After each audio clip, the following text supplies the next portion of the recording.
What were we going about? Nazis built the pyramids, The the Nazis aliens started the Holocaust. It's just... We're talking about serial killers today. They're ghosts. It's only going to get worse from here.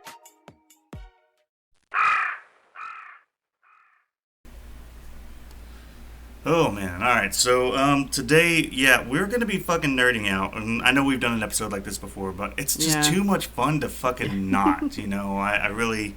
We like really it, man, we like it. But I'm gonna give everybody a fair warning. If you are not into this, hey, just go ahead and skip this episode, go back, listen to some other ones, or just wait for our next one, because we're gonna be going and nerding out again. Star Wars style. And also want to give you guys some spoiler warnings. If you haven't seen some of the stuff that we're going to be talking about, by all means stop this and go check out all the seasons of Mandalorian, Boba Fett, Andor, and of course all the Star Wars films, and even the Clone Wars show. If you've never watched the Clone Wars show and you like the movies, go check that out, because that shit is fucking dope, man. That shit is really good. Even Rebels, check out Rebels, because it works out very well. Resistance, that show like really plummeted.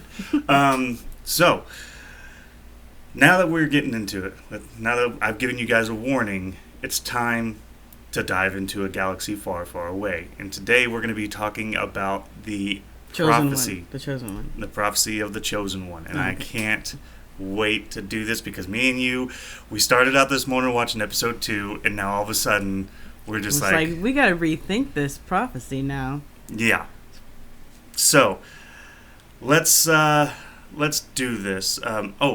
Before I get into it, if you guys like our videos, please give us a thumbs up. If you want to hear more, give us a subscribe and hit that notification bell. Hit that fucking bell, man. You know that bell, that little ding-a-ling-ling? Yeah, hit that thing, so thing. you can be notified when we got new videos coming up, because we're gonna have some more shit talking about. But today we're just gonna geek. So go click it hard. Hold on, I gotta go. I forgot my paperwork. This is how nerdy he is. He has fucking paperwork. He's like, you won't believe all this shit I wrote down about Star Wars. I'm like, oh yeah, no, actually I do, babe. I do. It's you. Okay, so basically, I had to sit here and do a timeline, which I know that there is a timeline that's out there. I mean, trust me, I know this. But we had to do a timeline for our theory to make sure that it all lines up. So, fucking and nerd. you got your little book. You goddamn right. So I actually had to do a few recalculations here, but we'll walk through it together so we can get everybody on the same page of what we're talking about. This is my life, guys. Yep. You married me. So yeah, I'll admit I like it. It's fun. Basically, we're saying that Luke and Anakin were not the chosen ones at all. Yeah. We're saying that Grogu was actually supposed to be the chosen one, and Anakin was really not. He was one. Yeah, he was mistaken for the chosen one. Yeah, he was the deception that was placed in there by Sidious himself, which is not a bad theory, because it really... Yeah, I like where you went with that. I was like, oh, okay, you're adding to my theory now. Yeah, so let's go ahead and kick this off with... we'll do some simple math. You guys can follow along with us if you want to really get your timeline. Okay. Start off when we... Like, most people have watched Mandalorian. So, when we met Grogu, how old was he? When you met Grogu, he was about 51 years old. Okay, go. So, from episode 1, we meet Anakin. He is 9 years old, right? Mm-hmm. So, he got 9 years.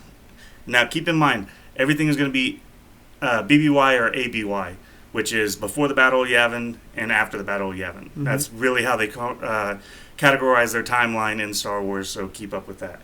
So you meet him at 9 years old, right? So you get 9 years, and then now you go from episode 1 at 9 to episode 2. That is a 10-year gap. So Anakin is now 19 years old, right? Mm-hmm. In episode 2 to 3, it's been 3 to 4 years. Mm-hmm. So you're getting 19, which now he's about 23. So now you're looking at 4 to 5. 4 to 5 is sorry, 3 to 4 is a 19-year gap. All right. So if you have, Worth 19 year Yep. gap. Damn. yep, Okay. is a 19-year gap. Because, gotta remember, we saw Luke being born, and then by the time we see him, and he's sitting there like, oh, I want to leave, and Aunt Beru Yep, was I like, didn't think you he know, was all his 19. friends are gone. He's just too old to stick around now. He wants to go live his life.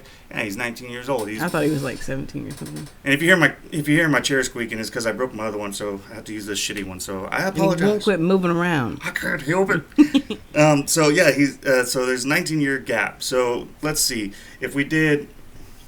Oh, I got it right Okay, thank you. So Sage is going to do the calculations so we can keep on track here because I forgot my fucking phone. here. Hold on. Okay.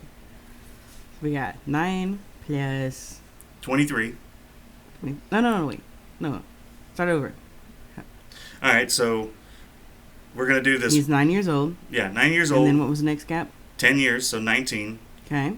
Then about 4 years. 4 year gap Yep. plus the 19 year gap. Mm-hmm. Okay, we're at 42 years old. Yeah. So Anakin's at 42 years old by By the time he's Darth Vader. the time New Hope starts. Okay. So from New Hope to Empire Strikes Back is about a 2-year gap. Okay. Okay. Okay. So, because Luke hasn't really done a lot until Obi-Wan shows up and tells him, hey, go over here. Like, he was meddling with his Force, but he wasn't really getting into it as much. So, now Anakin's at, 43, 44? 44. 44 years old. Mm-hmm.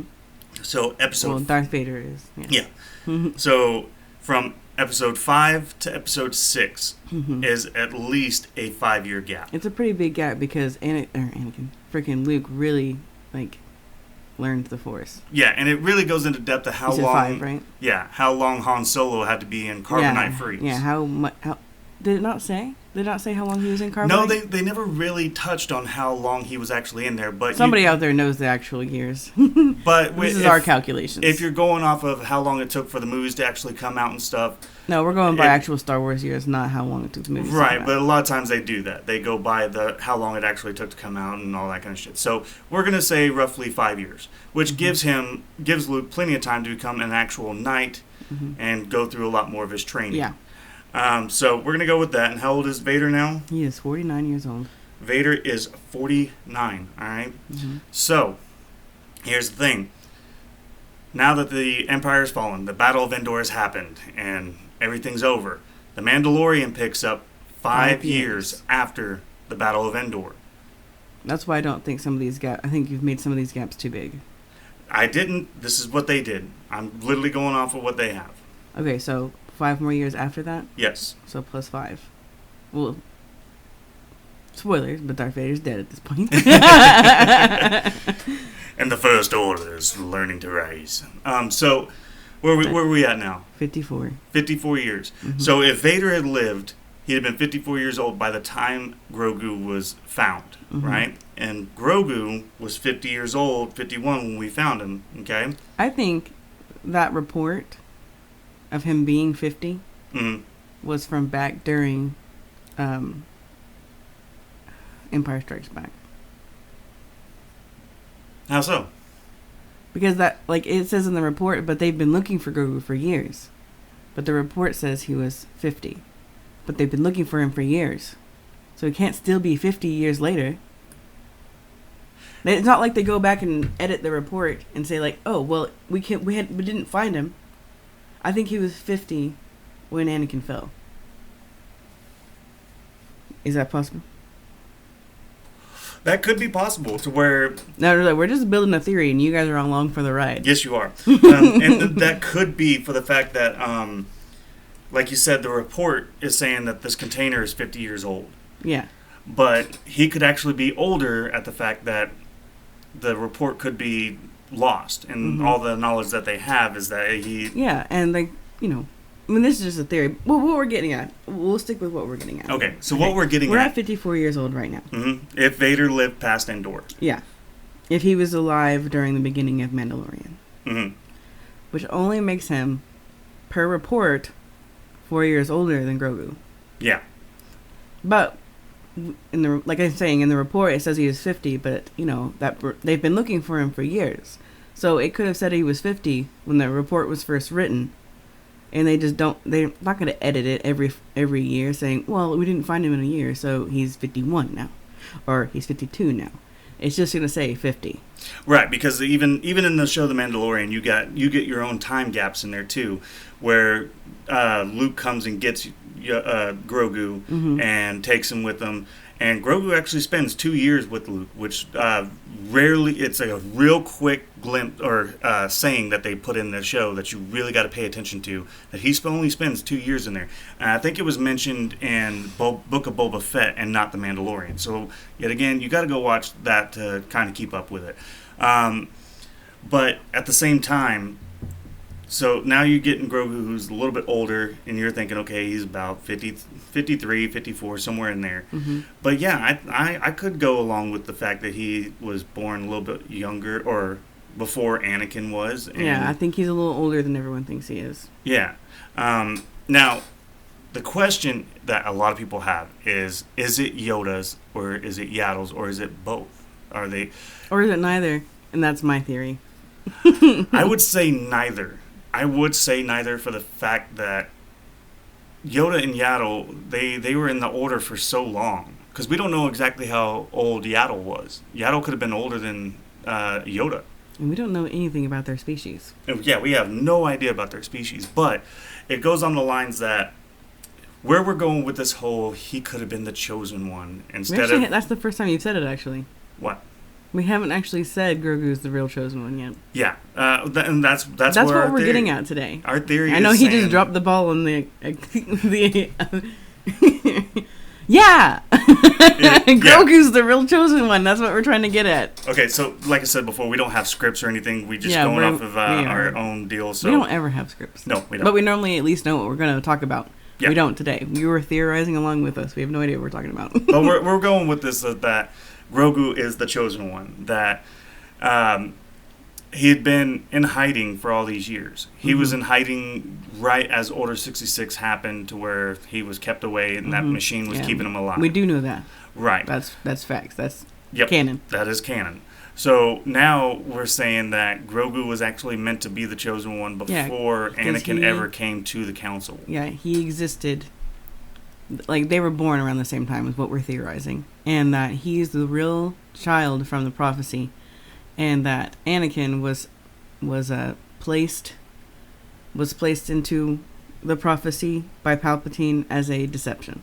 Yeah, as more of a dark side deception to help him gain his... Yeah, because he placed a very corruptible person into the thing, where Grogu is very uncorruptible. And it's also been canoned that Palpatine created Anakin. Is that canon? Yes, it is in part of the comics. So yet again, guys, you don't have to do all this deep dive into stuff to figure all this out. But for me, I love this shit. This is one of my favorite things to do. You got nothing else to do, man. Yeah. So I do a lot of diving. I do a lot of diving into this because I enjoy it. I really love it. And if you guys want to learn more and you are into this kind of stuff, a good channel, I'm going to give them a shout out because I fucking love this channel. Star Wars Theory. That guy over there just really does well. And if you go on Spotify, they have a whole series of where you can listen to them talk. And there's another Star Wars podcast, that Star Wars Lore. They talk about all of every character. We were going to talk about Marvel today, guys. we were, but you started this. I know I did. So, but I was a good. Let me finish my shout outs. So go over there and check it out. They give you character in depths of everybody, which is really fucking cool. I love that they go through all the research to give you every detail of all the characters that you can think of in the Star Wars series. Yeah, I'll admit I watched or listened to one or two, and I was like, yeah, he's right. These are good people. I like it. Yeah, they're really good. They're really good stuff. So those channels are great. You can go check them out on Spotify or YouTube. It's up to you. And that's where I get a lot of my shit from. I get a lot of it from these guys because they did all the detailed work, but now we're just theorizing what we... Not this theory. This theory is all ours, man. So far. Well, I'm sure somebody's done it too, but... They just don't have the equipment to podcast it. I don't know. For all we know, someone did. Probably. I don't know. There's thousands of podcasts out there. So, our theory is that Grogu is the chosen one, and Anakin was literally created by Palpatine to help him overthrow the Jedi. And you tell me Palpatine didn't know about that prophecy? Oh yeah, It was like, ooh, I'm gonna like wiggle my way in here and make my own prophecy person. I think he knew of the prophecy, but I don't think he knew that it was going to be so well received by the Jedi from what he created. And True. I think it was more that the Jedi were blinded at the fact of this prophecy that they just automatically were like, oh yeah, he has to be it. Yeah, it has to be him. Yeah, it has to be. And I know a lot of people are sitting here just like, no, Qui-Gon was the one that was like, no, he was the prophecy boy. That's Qui-Gon was hooked on the prophecy. He always wanted this to happen. He was, I don't know the word. It's right there. Something. Anyways, hooked on a prophecy. That worked. But yeah, he was hooked on the prophecy, which he was not a true Jedi. He was more gray that just stayed with the Order. And so seeing this boy that's doing this miraculous shit was perfect for him. Mm-hmm. The only thing is I think Sheev Palpatine forgot about his creation, thinking that it didn't work, and it just happened to be happenstance that, hey, the Jedi fucking found him somehow. Oh, it was because of Sheev Palpatine's plotting that they ended up stumbling upon him, which, yet again, I don't think was coincidental. I think it was all well-placed, well-timed. This is how it's going to happen. So, but it wasn't, like, the prophecy was light side, right? It was Jedi. It was to bring the end of the dark. And Palpatine worked for the dark side. Right. So and we are aware because of Clone Wars that the dark side and the light side are sentient. So it might not have been Palpatine himself who did this. It could have been the dark side itself. Shout out to Sam Witwer. Who allowed it to happen. Yes. Like you said, it was all so coincidental. It was all so perfectly timed. And even Palpatine forgot about his creation. Mm-hmm. What if it never was? I mean, it was, but like, what if it wasn't planned out by Palpatine? It just really worked out for him because the dark side planned it. Well, and here's where I was going to say is that Palpatine worked with the Trade Federation to make this happen, to try to take the seas of his home planet, Naboo. So by doing that, he started manipulating things for himself to, Naboo was not far from Tatooine to put them in that area. Mm-hmm. So when they launched their ship, he knew that they were going close to that direction by forcing the Trade Federation to move their people into this. Like, he literally was playing chess the entire time. Yeah.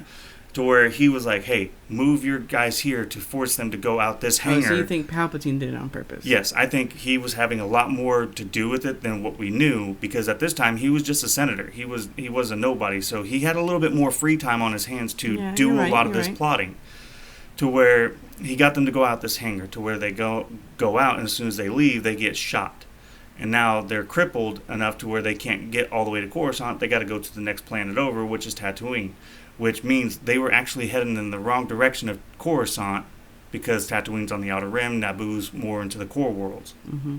So they literally had to float or drift in space to get to Tatooine, which was perfect for Sheev. He knew that, all right, I can get them there.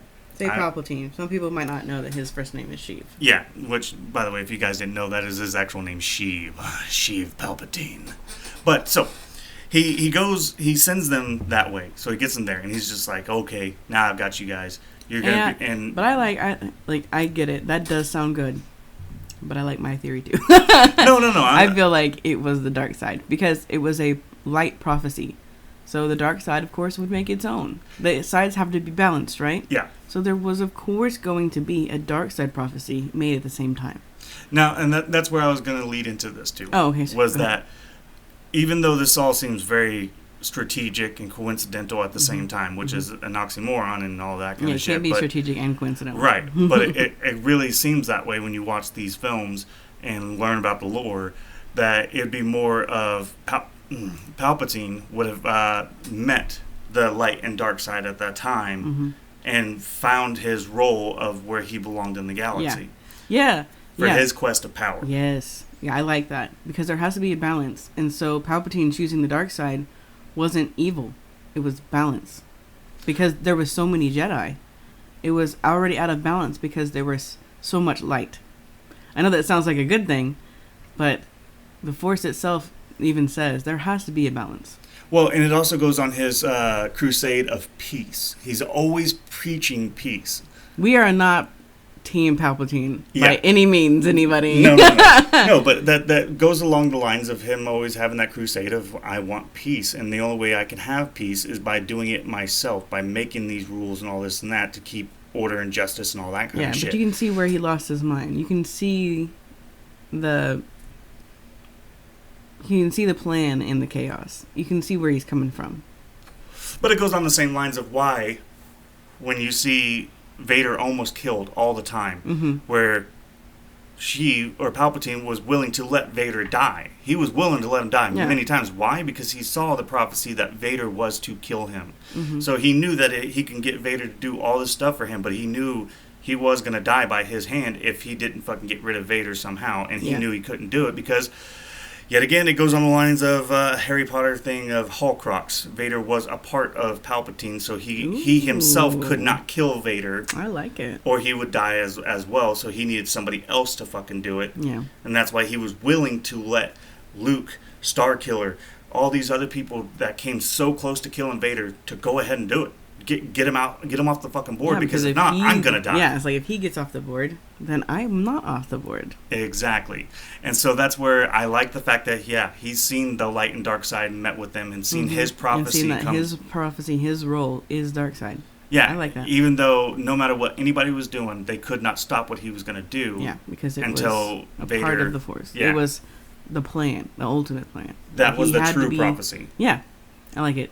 Well, does that make Palpatine the dark side's chosen one? Yes. Oh. Even though, I know some people are sitting here screaming at me that watch the Clone Wars, even though people are like, oh, well, Vader, Anakin saw his prophecy. Yes, he did. He did see his prophecy. He saw exactly where he was about to go, which haunted him of trying to do everything opposite of it. But everything that he tried opposite Led literally him right where he needed to Yep. be. And the thing is he was set on a dead set path. There was no changing it. Even if he tried to change it, something would happen to fucking put him right back on his course, because that's what he was created to do.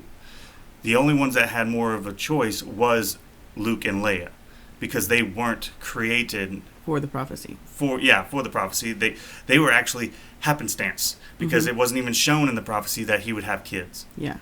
So- They weren't supposed to even exist. Yeah. The Padme was the only thing that was like really throwing his prophecy off balance. Yeah, but she also led him right to the dark side because it was his obsession with her that led him there. I think that the whole him seeing her visions of her dying during childbirth, I think that literally was Palpatine putting images in his head to keep him on track, to get him to I think be a more lot vulnerable. of the things he saw were Palpatine putting him there. Right, because I mean we kind of got that in The Rise of Skywalker. I've been every voice in your head kind of thing, and it was like, so we knew he could do it. Yeah, so we knew he could do it, but it was one of those like, he was still keeping him on track because he knew he needed him to stay corrupted, or not corrupted, but vulnerable to be. Corrupted is the correct word, because that's what the dark side is corruption. Right, but he needed him to stay vulnerable to the idea of opening to the dark side. Yeah, he couldn't let him find inner peace, because if he did, then he would stay in the light side. Right. So, which, I mean, yet again, if you watch Clone Wars, Obi-Wan would have definitely been like, hey, I know that those are your kids. We will do whatever it takes to fucking let you have your family. Yeah. Because it's already too late. I know, like, man, Palpatine really put one in him. It's like about not trusting Obi-Wan. I'm like, sure, Obi-Wan can be a little jackass sometimes, but he's your brother and he'd be there for you. He'd be like, call you an idiot the whole fucking time. I can't believe you fucking did this. But yeah, we'll do anything to make sure she stays alive and the kids do. And I'll do anything for you. I'm right here for you. Well, and that's because Obi-Wan himself had love that he had lost. And he's like, if my little brother found it, then I want him to fucking have it. Like, I can't tell Obi-Wan. Why? Will he take your kids away from you? No. He'll call me stupid. But so, back to the theory that Grogu is the chosen one. So, we're not saying Anakin's not the chosen one. We're saying he's the chosen one for the dark side. And we're saying Grogu is the chosen one for the light. And that's what I believe. Not to face each other, but for totally different wars. Yes, because even though that it was prophesized that someone will bring balance to the Force. Balance, not in the moment that it needs balance. Yeah, not that it's going to be one-sided. It was literally to steady the scales, to keep it in order. And Anakin was nowhere near that. He was conflicted from the get-go, from when you first meet him to the time that he even was like, Luke, you saved me and shit. His internal balance wasn't even there. So, of course, he's not going to bring balance to shit. Yeah, even when he was with the Jedi Order, he was defying them, doing things that were completely against it. You know what brought balance to the Force? His death. Yes. That's the only thing that brought balance, was when he died. Not really, because even Luke himself fell to the dark side, which is not part of this new Disney canon. Yeah. So we're not going to go into that. I mean, there was a bit of balance there for a little bit. There was even a bit of balance during Palpatine's rule. There was. It was a little hinged on the dark side, but there was balance. Yeah. And that's the thing, though, is like, so with him having the quest for redemption later on, where we get Luke trying to bring him back and all, it was great. It was fine. I really enjoyed it. The original series was amazing. But Palpatine knew, so he created his own. Yeah.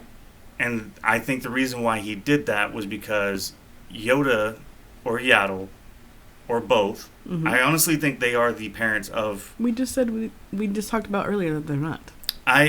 Well, to me, I think that they are. The way that they're doing it in the show is because their species is becoming very obsolete. Like, in the video games, comics, and in the on-screen stuff, we've only seen a handful.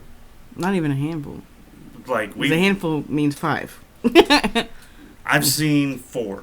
We had Master Farouk from the Knights of the Old Republic, which is now canon, which is nice. Then we had Yoda, Yaddle, and Grogu. So we had 4. Okay. If there's one in the comics... Technically, that would be a handful. Then. Right. So their species is very vulnerable, because their species dates back to the beginning of the entire galaxy. So, but now they're becoming more and more extinct. Of course, they're going to try to preserve their fucking species.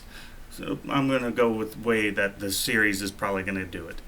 And if they're going to do it that way, then that means Yoda, I think Yaddle had more of this vision than Yoda did. Because Yoda was kind of more too busy with taking care of shit. He had a lot of general stuff to do. Well, and also running the Jedi Order himself, of making sure that all the Jedis are being trained and properly taken care of, all that kind of shit.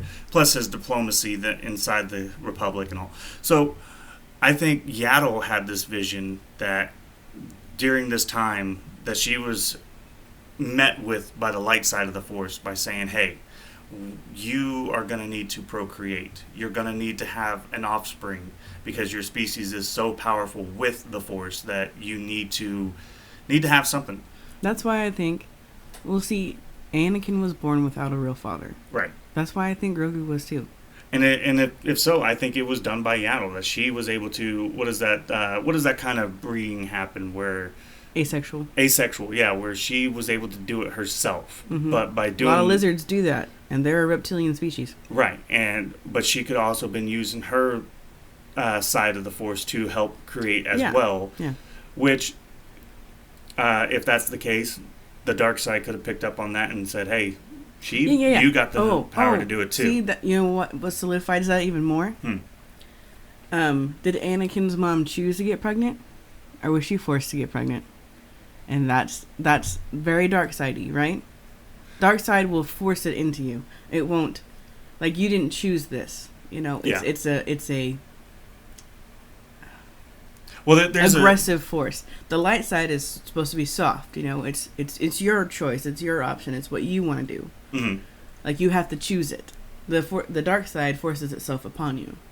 Yeah, and so I like that Yaddle would choose to have offspring. And it makes her death so much more satisfying to think of that inside. And which show was that in? That was in Clone Wars, where and what's so cool about this scene, I fucking love it, is it wasn't in Clone Wars. Yes, it was. It was? Yes. I thought it was in those episodes that we got of like baby Ahsoka. Oh no, it was. And okay, then, it was. Okay, yeah. I'm sorry. It was the little six episodes of different characters. Yeah, what was that show called? We got Baby Ahsoka. Tales of the Jedi. Because we got young Ahsoka. we got Baby Ahsoka. We got young Dooku. Yeah, young Dooku with young Qui-Gon, which was nice. That was really cool. They were really close. So yeah, it was Tales of the Jedi that we got, and that was great because that's where she died. That's where she dies. I forgot about that. So in Tales of the Jedi, you get where the scene of Episode 2, the very end, where Dooku meets up with Emperor Palpatine, is right there. Where Yaddle, in that scene where it cuts off from what you're seeing in the movie. Yeah. And then in the Tales of the Jedi, it goes right into Yaddle confronting him in that moment. Yeah. Oh, so good, so good. And her dying in that was so impactful because she tried everything she could to save Dooku. All this and that was so great. In that scene where he looks at Windu and is just like calls him my old friend and all that, it means so much more watching Dooku grow up with all of them, you know? Yeah. And it's like, man, they really all were friends. Mm-hmm. Like when they say my old friend, he means it. Yeah. It's like they were all so close. And like, what makes it so much better though is like Yaddle was willing to let herself go because she knew that there was another. Yeah. And this comes back to the whole prophecy. Yeah. So in Empire Strikes Back, when Luke defies Yoda, doesn't listen to Obi-Wan's words of wisdom of no, stay, complete your training, your friends will be fine, he goes in to confront Vader. And that scene, we are to believe that when Yoda says no, there is another, he is talking about Leia. We all assume that he's talking about Leia, which at the time when George Lucas was doing this, yeah, we were all to believe that. And they probably were, because at that moment, in the movie, he hadn't even thought of Grogu yet. Yeah. So technically he was not thinking about Grogu. But now you can go back and look at that and be like, oh shit. Mm-hmm. There is another. Yeah. By the fact that Yoda wasn't talking about Leia. He wasn't talking about a Skywalker. Mm-hmm. Because if Luke failed, Leia had no time to fucking prepare. She had no time to train. And look how long it took her to even tap into her Force abilities. Like, Yeah. Luke had to train her for years before she can even... You gotta read the books. Yep. Years. And even then, she still wasn't fully done. Like like how they did in Rise of Skywalker and shit, where she did it within, 5 years, which was, really, come on. No. But no, it actually took her, 10, 12 years to even... And the only thing she ever really learned, book canon-wise, is to block her mind where she couldn't be, infiltrated. That's the only thing she became really good at. And that's because... Well, and that's only from one book series because that's from the Jedi Academy series, which is a great fucking series. I've already talked about it before in the last episode that we did of Star Wars, which if you guys have never fucking read those and you love Star Wars, read those because they're fucking great. Plug put in. Back to our theory. Sorry. All right, so the theory is like what you were saying earlier, is that when Yoda said there is another, he was talking about his own species, that if Luke failed and Vader won, eventually Vader and Palpatine have to die. Yeah, they have to. Somebody will put an end to them, or the Force itself will, because, the dark side corrupts. So eventually, it's going to wear them down. Right, and I know that we have had it in Legendaries and now canon, where Palpatine had made clones and put his subconscious into them. Which, no, that was the true deal. It was there. I hate it, though. That's where Luke actually met Mara Jade and all that kind of stuff. So we had we have that. Now they can make cloning Force wielders canon, but they can't make Starkiller canon. I know, Sam. We're pushing for you to come back to. So the thing is that even if Palpatine was able to clone himself and keep himself going for hundreds of years, guess what? Yoda knows there's another species of me that can live almost 1,000 years old. Yeah, he didn't do this. I love that, because the reason we like it so much is because we know Yoda wasn't talking about the war that was going on in that moment. Because if Luke failed, then the current war was over. Yeah. If Luke didn't win it, it wasn't going to be won. Yep. But there was another who could balance the Force. Not win the war. We're not talking about war. Mm-hmm. We're talking about the Force. And that was what the prophecy was about. It wasn't about, there will be a savior to come and save win the war. That's not what the prophecy said. What did the prophecy say? One to bring balance to the Force. Yeah, and nothing to do with the Empire versus the blah blah blah. It was about bringing balance to the Force, not war. Yep. He said there is another. He didn't say to bring balance to the Force or anything, but that's what he meant, you know. Yeah, because that's where we're going with this. Yeah, because they realized that it wasn't Anakin that was supposed to bring balance to the Force, so now they started looking at Luke. Luke, you are the one to bring balance to the Force by taking on Vader and getting rid of him. Mm-hmm. No, Luke was more conflicted of having a father than he was trying to save this prophecy. He didn't even know anything about this prophecy. Yeah, he never knew anything about the prophecy. Because they never talked about it again, because they realized the prophecy was wrong. Yeah. But it wasn't wrong. It wasn't. Like, Luke ended up doing it. It's just they were getting balance with the Force confused with we win the war. That's not the same thing. That's not what that means. But for some reason, that's what everyone thought it meant. Yeah, because, like, and people are probably sitting here just like, well, no, because they said that in episode 1 before this Clone War started. Yeah, but the Clone War and the rise of the Empire and shit, that really diluted people's thought of, oh, well, maybe this prophecy is about this war and how we can stop it and how we can be done with this and all this and that. No, that's people's personal feelings. It says Force. It didn't say war. Right. And it means Force. But that's where even the Jedi started thinking, okay, well, maybe it's this war that we're having to deal with because this is the biggest war that we've had in several thousand years.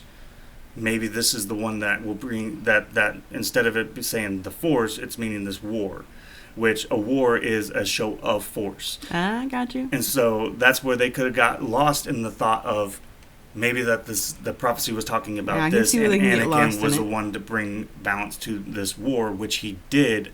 It just did not go the way that it just didn't go the way anyone thought because he was the Force of the dark side. Mm-hmm. And he did do exactly what the dark side wanted. Yep. And so that's where Yoda was meaning that. And if you don't, there was quite a balance there for a little bit. It just wasn't the way the light side wanted it to be. Yep. But technically, there was a good balance. And just like Emperor Palpatine said, we shall have peace. And then technically, it was just on the rule. wrong side. Yeah. There was peace in the dark. He brought peace, justice, security to his new empire. Goosebumps. So, but yeah, no, that's what Yoda was meaning was that, even if Luke failed, Vader is going to have to die sometime. Mm-hmm. And the one that could do it would be Grogu to bring balance to the Force. And the fact that when his time came. Yeah. But knowing their species, time is kind of irrelevant. Yeah, it really doesn't mean much to them. Yeah, Yoda didn't mean in his lifetime. The only thing that they worry about was life and death. And Yoda didn't even worry about that, because, like, I'm going to go kick it as a ghost. Yeah. I'll still be here. I'll just be, up in the Force. Well, and the person that actually taught him that, which was so cool, if you guys, like I said, watch the Clone Wars, because the person that taught Yoda that, Yoda didn't even know how to do that. Yep. Yeah, Qui-Gon Jinn taught him how to fucking come back. Oh my God, I knew that. Who am I? And you know what's so funny is, like, Sage never watched any of the Star Wars movies before she got with me. And I remember the day that she said, yeah, I've never watched Star Wars. And I was like, oh, bullshit. We went to a fucking movie store and I bought 1, 2, and 3 because that's all I could afford at the time. And I was like, we're watching this shit. We watched them. She was like, oh my God, these are so good. Then I went and bought 4, 5, and 6. Obsessed. And then she was just like, this was just amazing. And it's all because it's based on the hero's journey, which is a great story base to go with. Yep. So Kit Fisto's daddy. So back to our theory. Yes, Grogu could outlive all of them just by living himself. He can do all that on his own, which means that even if Luke failed, Yoda could come to Grogu. The Jedi themselves could come to Grogu and teach him how to use the Force. And there have been books about that too.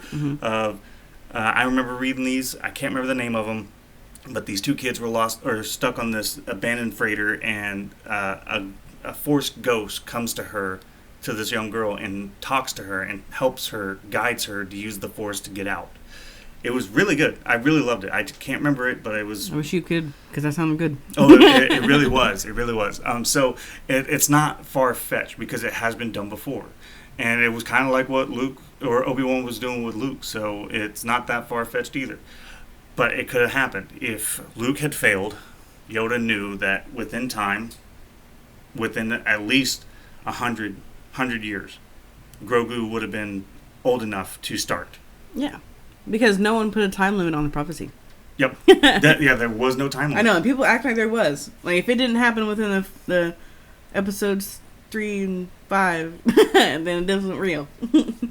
Like, nope, there's no time limit on that prophecy, man. Yep, might not even happen yet.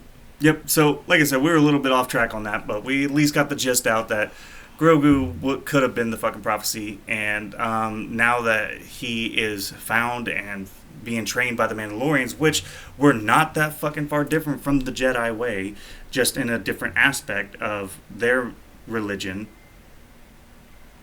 A lot of messages. Yeah, my phone went off too.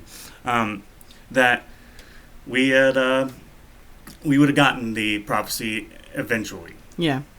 Yeah, and I do think Grogu is going to bring some kind of balance to something, even if it's Force. I think he's going to be the peace treaty between the Mandalorians and the Jedi. I like it. So far, he has. Yeah, so far, yeah, he has kind of interlinked that, hasn't he? Mm-hmm.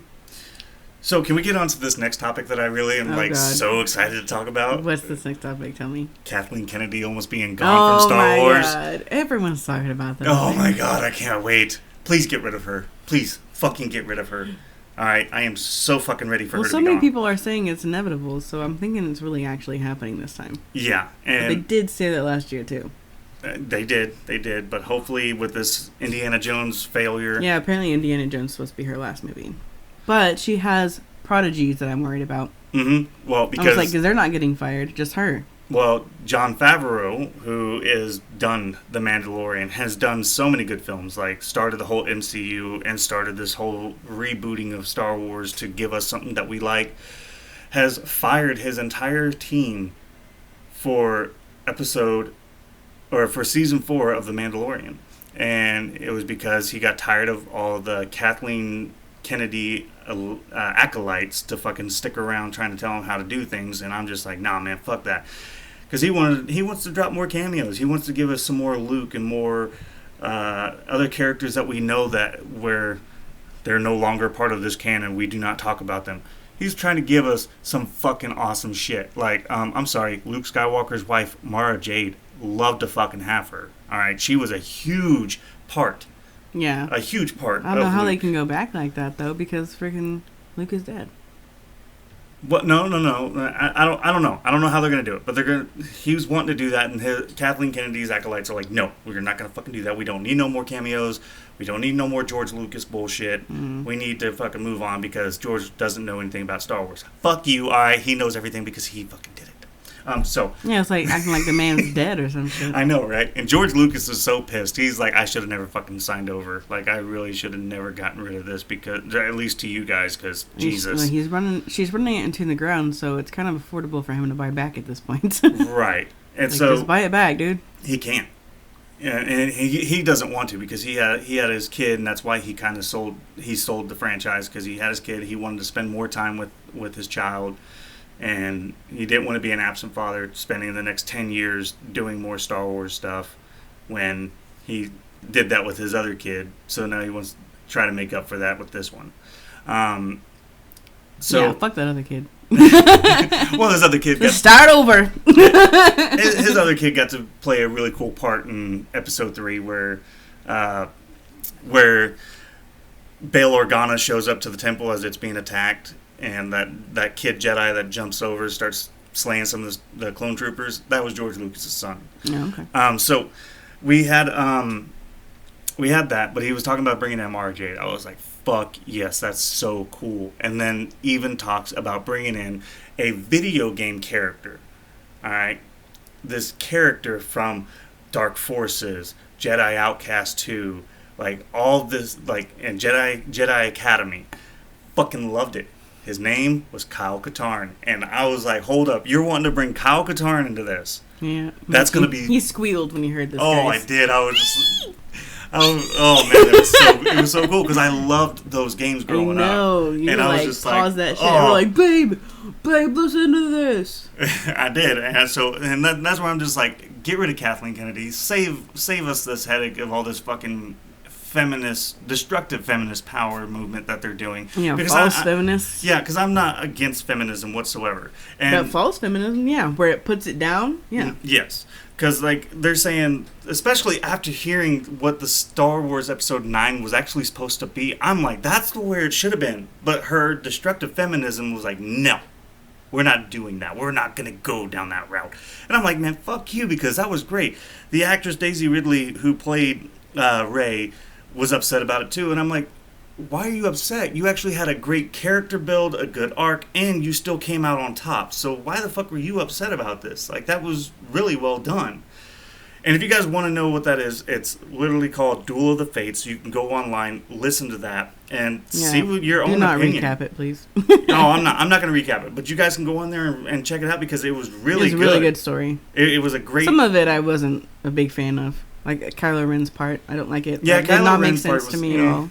It was a little but like General Hux's point of view was Love great. General Hux's point of view. That was great. Fucking Finn's character build was Finn's awesome. character build, awesome. It was really awesome. Who Rey really was. Yeah, who Rey was. I liked it.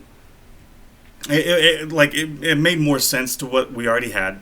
Yeah, the only person that didn't make sense in that was Kylo. Yeah, but it was kind of like they didn't know really where to go with Yeah, Kylo because they Kylo didn't- didn't have a lot to build off of. Yeah. He was just a strict baddie. Just a bad guy. Yeah. Just like a blah bad guy. Well, he instead of being like haunted by Vader and trying to be him, he ended up becoming his own fucking thing, which was alright. Alright. Yeah, I mean, I can do with that, but I can't deal with some of the stuff that he was supposed to be responsible for. Yeah. So, that doesn't make sense. Go check out that Duel of the Fates, man. That shit was actually really cool. I was Yeah. like, man, why didn't we All get of that? the places you go. Yeah, you go to loved it. so many fucking different planets. Yeah, Like, and a lot of places that made a lot more sense than where we actually went. mm-hmm. And the only reason why we didn't get that is because Kathleen Kennedy said, no, it does not go with my movement. I want to do this and that. And it was like, okay, for one, Yeah. you want to sit here and say that you want a strong female character in Star Wars. We have had several strong characters. Yeah, most of the women in Star Wars. Most of the women, yeah. And like Rey was not. Rey sucked. I know, and that's my thing. Oh, all the female characters in Star Wars were very powerful, like good for the movement. Like a lot of people wore shirts saying like for the feminism, and it was freaking Leia herself and all that. And then you get Rey, and it's just like not much of a movement there, girl. You know, kind of blah. Here's the thing: you want to see what in the 7, 8, 9, the women that are feminists, that are powerful characters in there. Look at all the women behind Rey, not at Rey. Oh, and in Duel of the Fates, there is no love story. No. But they want to do a feminist movement, and they put a fucking love story in it. Mm-hmm. That's the opposite. That's why I call Kathleen Kennedy and her little people false feminists, because they're like hampering the real movement. Now we can branch off of that. We can say like Underworld, where you had what's her name? Celine. Yeah, Celine.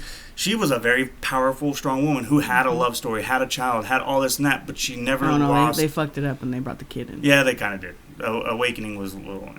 And then anything after that was just didn't make no goddamn. Right, but when you had the first two, yeah, you had a very strong, powerful character, and it was all about correcting. Yeah, her movement. It was all about the movement.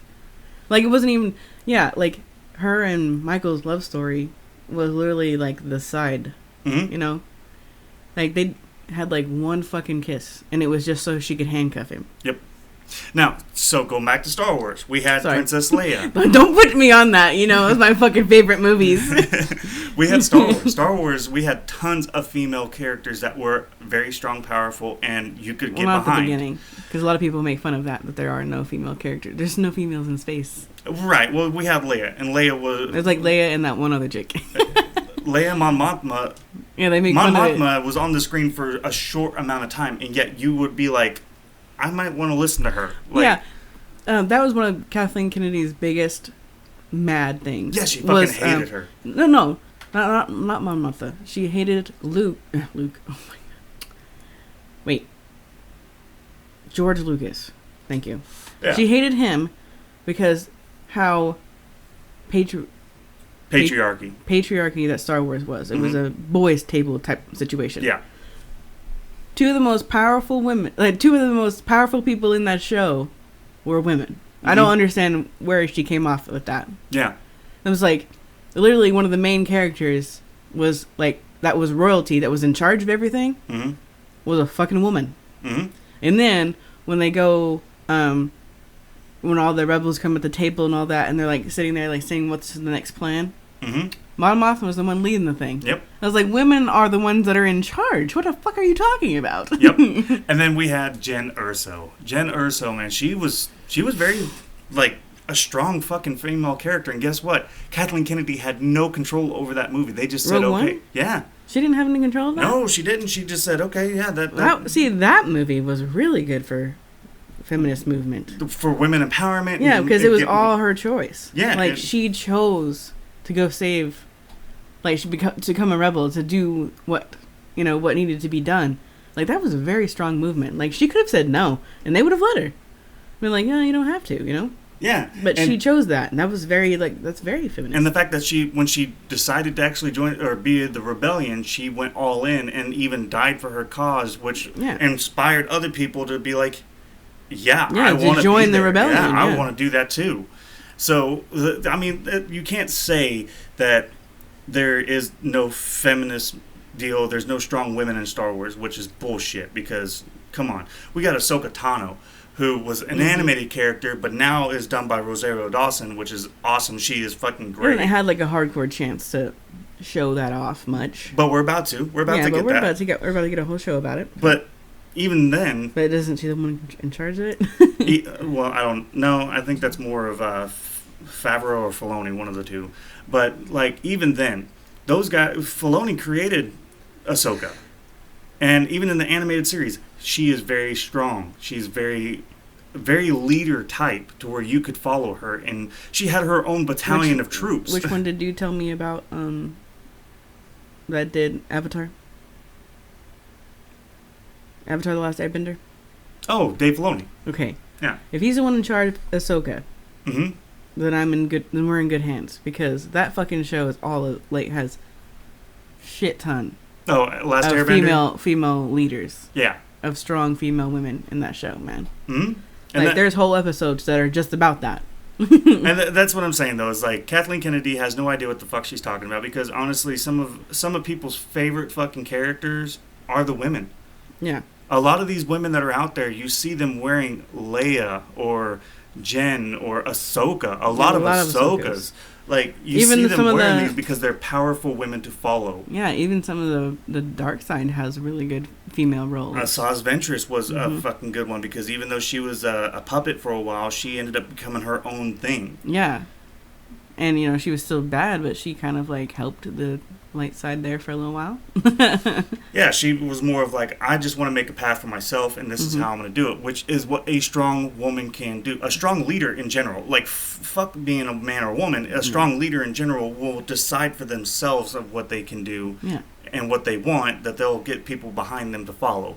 And that's what, unlike Rey I feel like Rey and Rose were not very good shows of what a strong woman would do. No, Rose actually had a lot of potential. She had a lot of potential. In the first movie she didn't, because she just fangirling over Finn the whole time and was just doing whatever Finn was doing, and I'm just like, but she still had some potential, because Duel of Fates, they actually give her so much more. Yeah, and Duel of Fates, they gave her so much more, but the actress herself, she got belittled so badly for her portrayal, which I thought was so fucked up, that Rian Johnson really fucked her career up, because good God.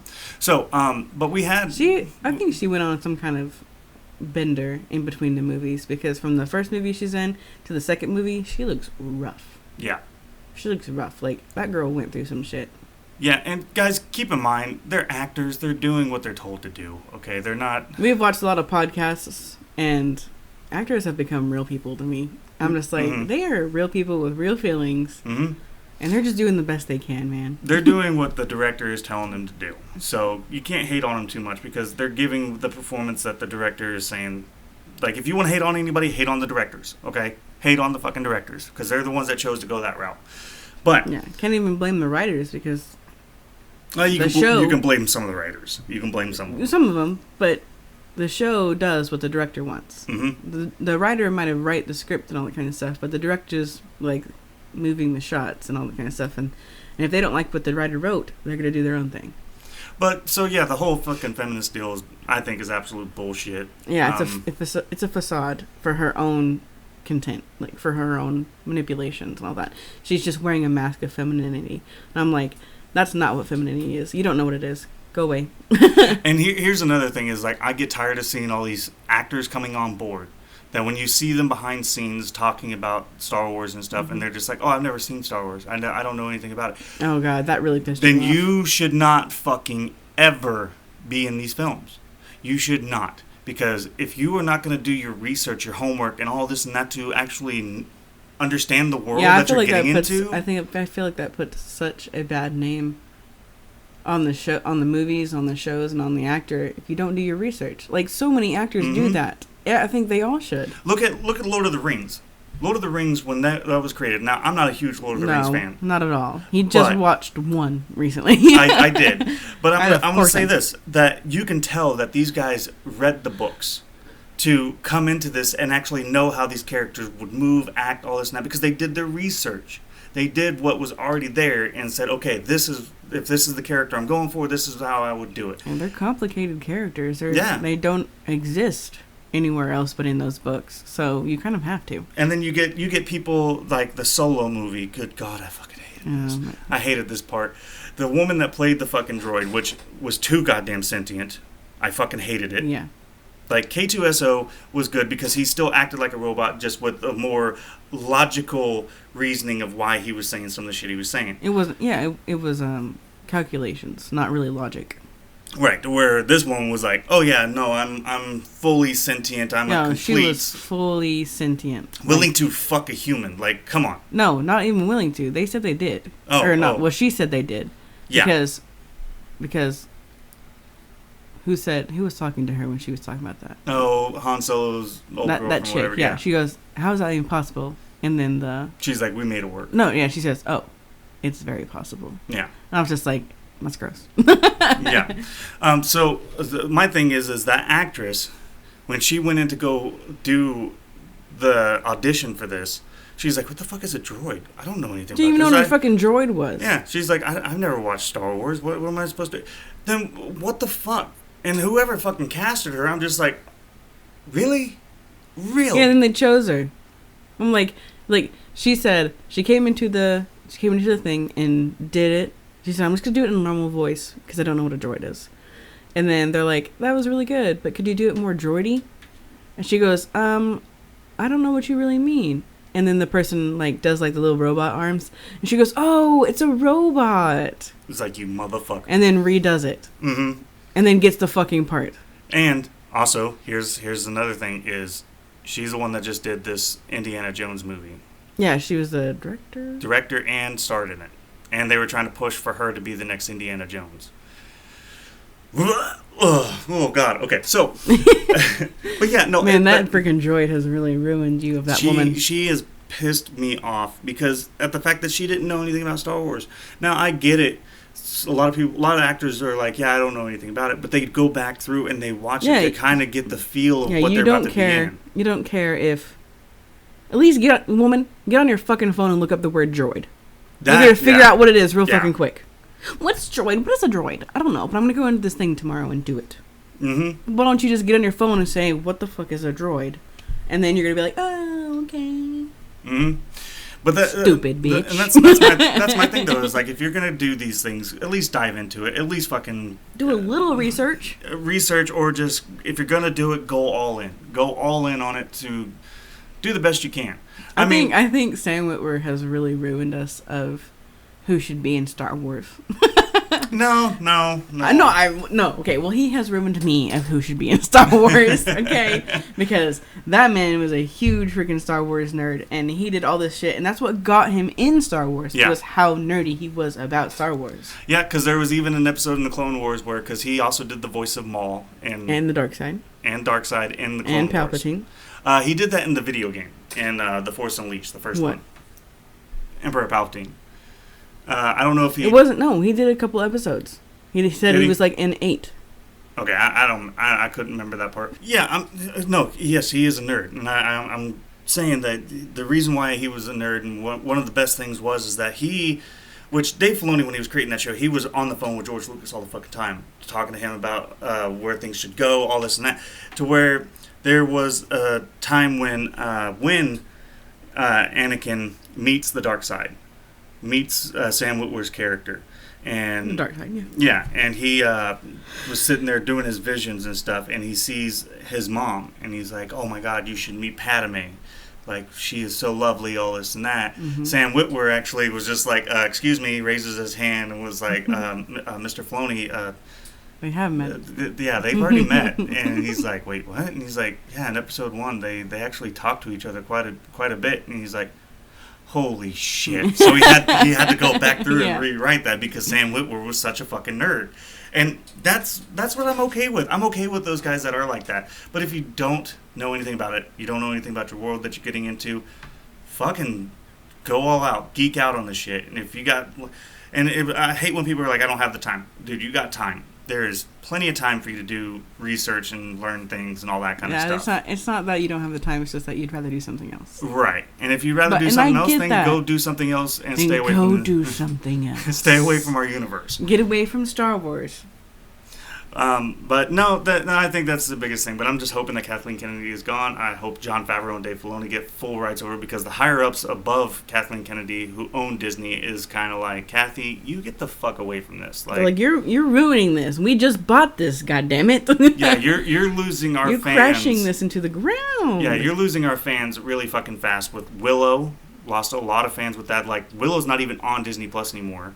Yeah. It doesn't exist anymore. I took it down. Yep. And that sucked because there was so many Willow fans. Yeah.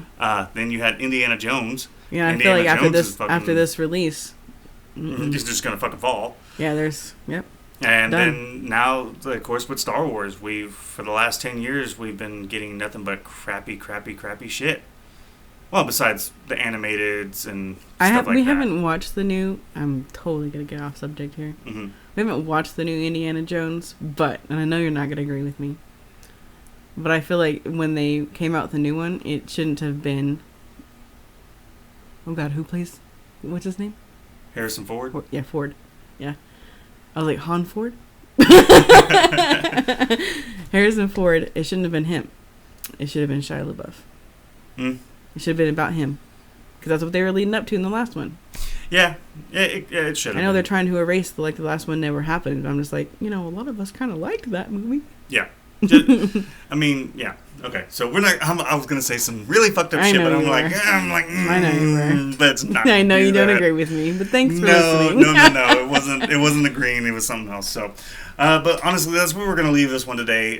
If you believe that Grogu is actually the prophecy one, then let us know by leaving a thumbs up, comment, and all that kind of stuff. I think he's the light side prophecy, and I think Darth Vader was the dark side prophecy. Mm-hmm. And if you are in petition to get rid of fucking Kathleen Kennedy, by all means, leave a like, leave a comment, let us fucking know, because we're not going to turn this into Disney, but we'd like to know who's on our side about this shit. And if you want Kathleen to stay,